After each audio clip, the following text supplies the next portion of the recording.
Oke, gua nggak mau review full handphone ini, cuma gua udah pakai handphonenya sekitaran 2 mingguan dan ya salah juga nge-review handphone ini buat kalian cari kelebihannya. Pertama, hardware-nya udah jelas kelas flagship, nggak mungkin lo cari celah kalau handphone ini bakalan lemot, nggak mungkin coy.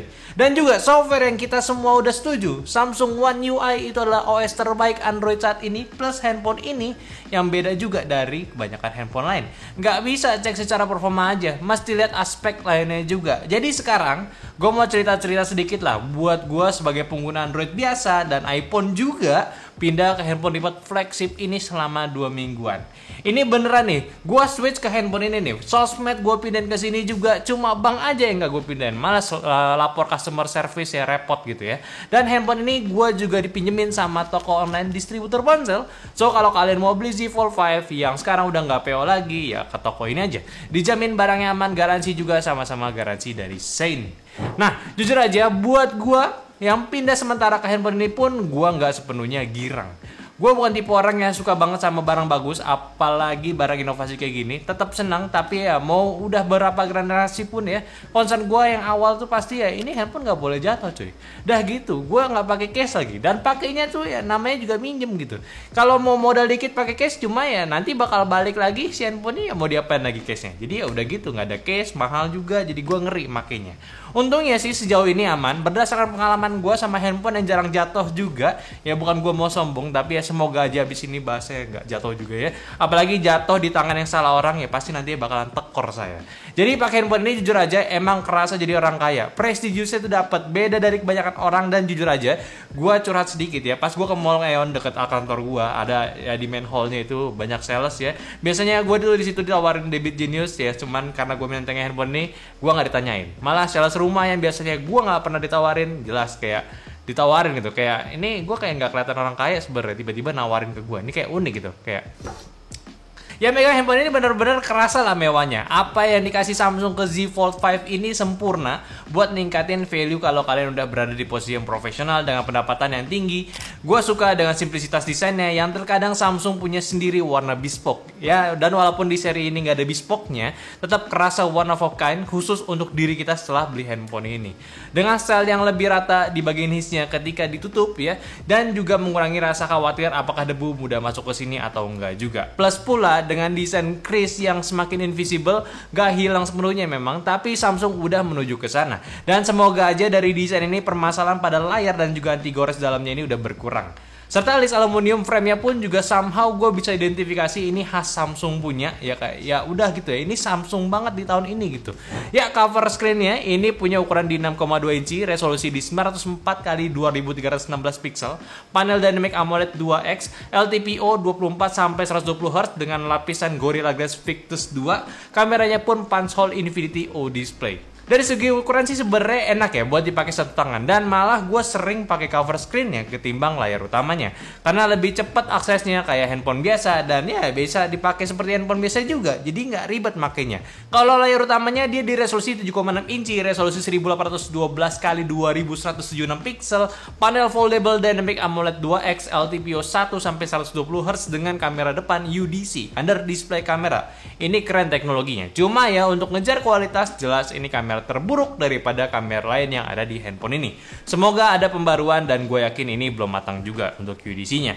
Terus layarnya ini terang banget, handphonenya nggak ada masalah sama sekali pas dipakai di luar, bahkan bisa extra brightness kalau lu lagi di luar ruangan. Sama kalau colokan tombolnya ya sama aja, nggak jauh beda dari smartphone flagship lainnya, cuma ini dibentuk foldable aja cuy. Gue mau ngomongin juga soal penggunaan dari hints-nya, cuma ya mending ya rampungin aja nanti di bagian pengalaman gue pakai handphone ini, jadi sabar aja. Ini menarik juga buat kalian tahu ya. Nah sekarang kalau buat performa, speknya ini udah top of the line Android saat ini. Snapdragon 8 Gen 2 for Galaxy, chipset super kenceng, RAM 12GB LPDDR5X dan storage-nya 512GB UFS 4 yang udah jelas ini rata kanan banget speknya, dan OS-nya One UI 5.1.1 Android 13 punya.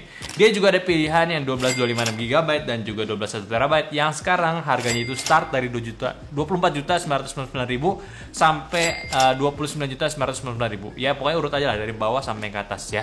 Ya intinya kalau dari Z Fold kemarin sih harganya sama aja, beda-beda tipis. Yang yang bagian atasnya doang. Kalau dari hasil sintetisasi ini udah lumayan semua dan kurang lebih sama juga kayak S23-nya. Masih ada batasan skor yang mana hasilnya itu di 1,3 juta aja.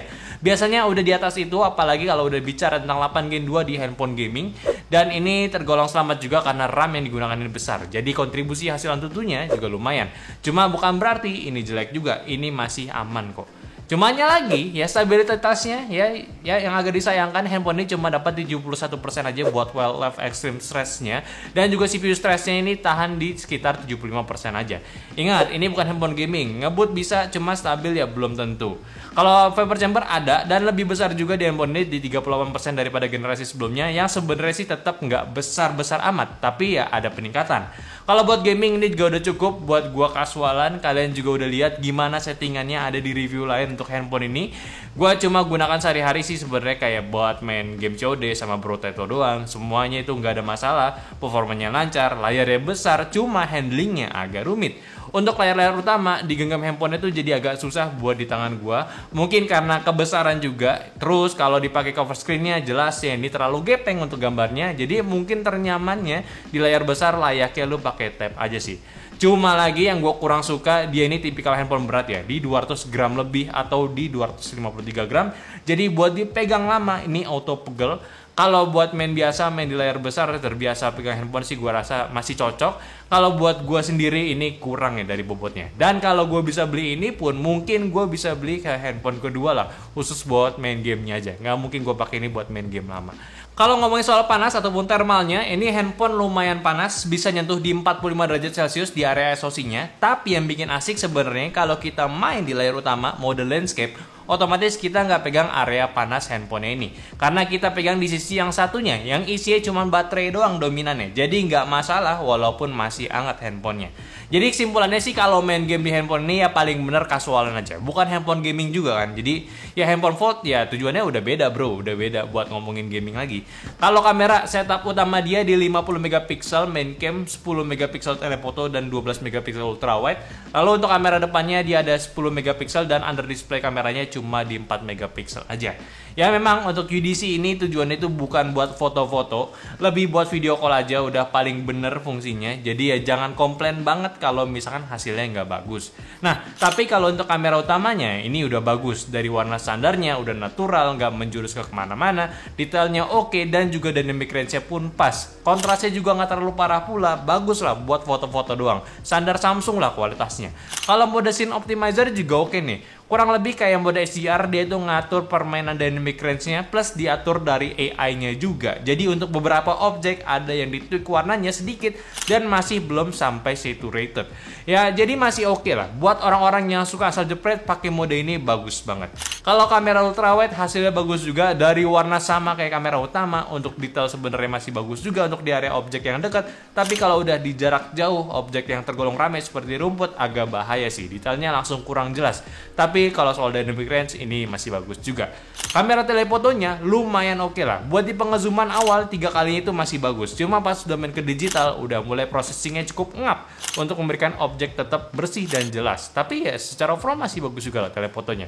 Kalau mode malam nih ya, night mode-nya itu nggak tahu kenapa secara detail jadi lebih rusak gitu ya. Jadi kebalikannya dari mode standar low light-nya. Dia kurang rekomen sih ya buat gue pakai, walaupun shadownya pun bisa diangkat sedikit ya. Tapi yang mending standaran aja udah cukup pakai handphone ini di low light mode. Kalau ngomongin soal kualitas videonya di 8K udah bagus, tapi yang pasti kalau mau pakai ini bakalan memorinya boros banget. Dan karena si 8K 30 aja udah stabil, otomatis resolusi ke bawahnya pun juga ngikut stabil. Ini smooth banget kameranya. Bagus buat dipakai rekam-rekam sambil jalan kaki.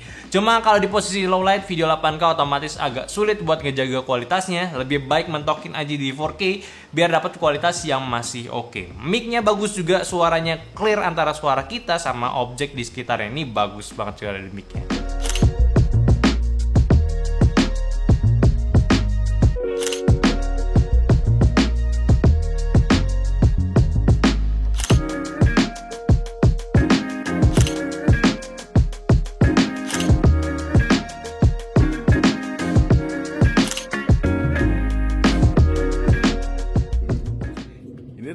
Kamera dari Z Fold 5 gitu.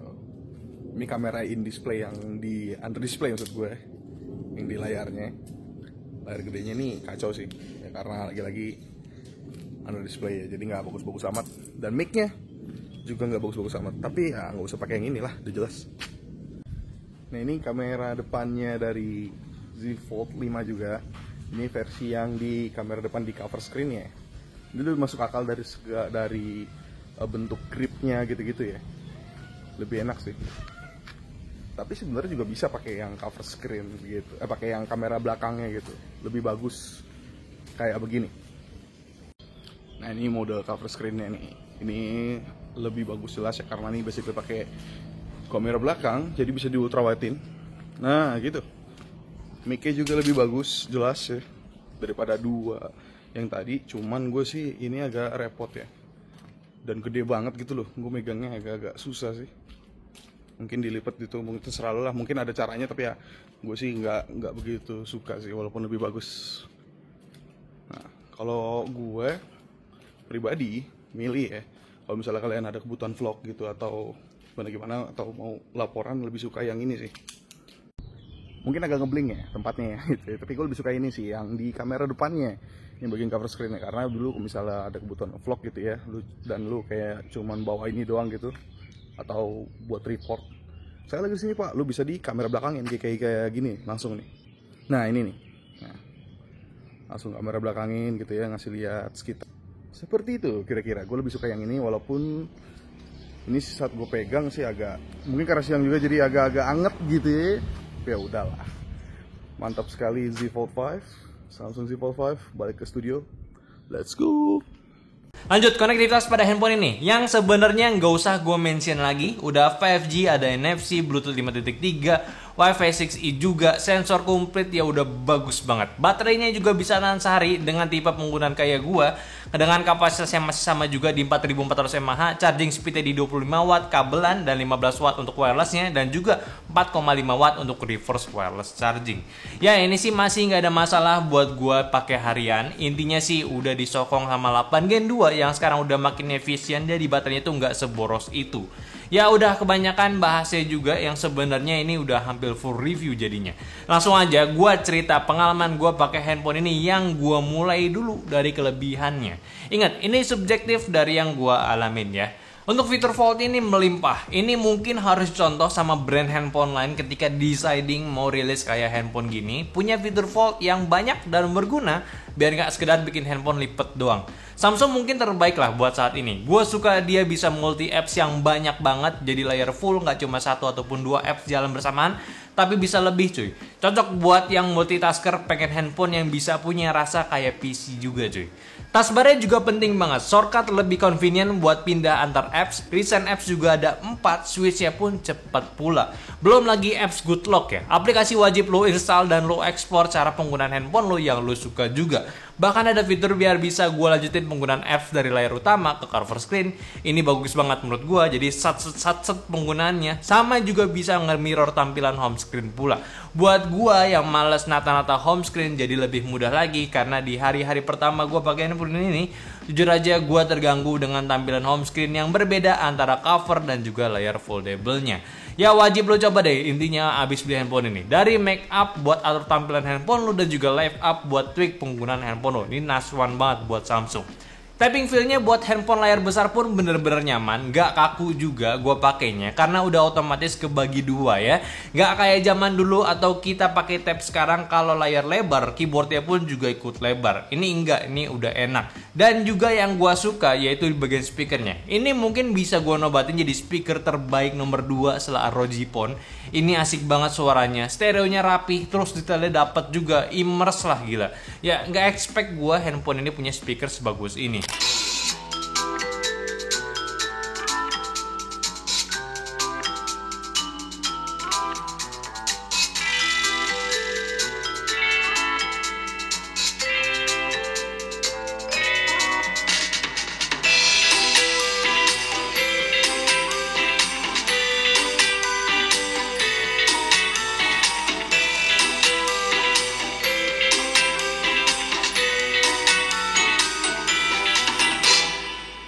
Terus apalagi ya, performance. Ya udahlah ya, handphone flagship lain pun juga begitu, baterai pun juga jadi udah bagus, tapi terlalu biasa untuk gua tinggiin untuk handphone foldable kayak gini. Paling ya satu lagi sih, IPX8, fitur yang bikin lu lebih tenang, anti air, bisa dicelup walaupun jangan coba-coba. Tapi setidaknya ini udah ngejamin kalau nggak sengaja kebasahan, nggak auto rusak. Ini nice banget. Tinggal tunggu kapan bisa dust resistance-nya aja. Jadi ya semangat yuk untuk tim R&D yang bikin handphone lipat ya. Nah sekarang kekurangannya yang sejauh ini gue rasain. Langsung aja, dalam minggu pertama gue pakai handphone ini, jujur aja ini menyebalkan banget buat gue. Gue berpikir handphone ini bukan handphone terbaik buat menggantikan iPhone gua. Karena ya memang dua jalur yang berbeda. Yang satu konvensional bentuknya, yang satu handphone inovatif yang punya cara penggunaannya sendiri. Padahal ya, gua sebelum pakai handphone utama iPhone pun, ya gua pakai Samsung juga yang sama-sama One UI. Cuman beda gitu rasanya. Ya hal ini netral sebenarnya karena lu diharuskan untuk adaptasi kembali untuk maksimalin penggunaan handphonenya. Tapi enggak sih kalau misalkan dibilang step up dari iPhone ke sini maksud gue. Bahkan kalau iPhone nanti ada handphone foldable, gue rasa akan tetap berbeda.